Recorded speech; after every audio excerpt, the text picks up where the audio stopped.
আমরা মেছেদা আসছিলাম, এখানে বন্যা হয়ে গেছে, দেখো সবাই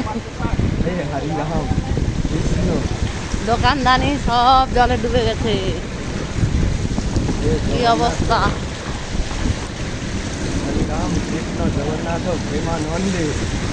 কি সুন্দর স্টাইলি ব্যান্ড, একটা ইচ্ছা আর যেন লিখতে।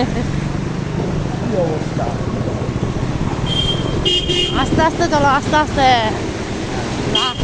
লাস্টে যেন না কাঁচা রেখে দুম করে ফটা দিয়ে।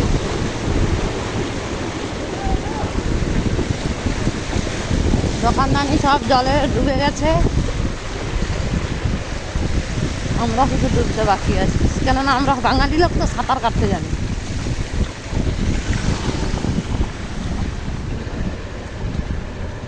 এটা অর্জুন ভৌমিকের গাড়ি না, এটা হচ্ছে কি ব্যাংক, পাঞ্জাব ন্যাশনাল। হ্যাঁ, বন্ধ করে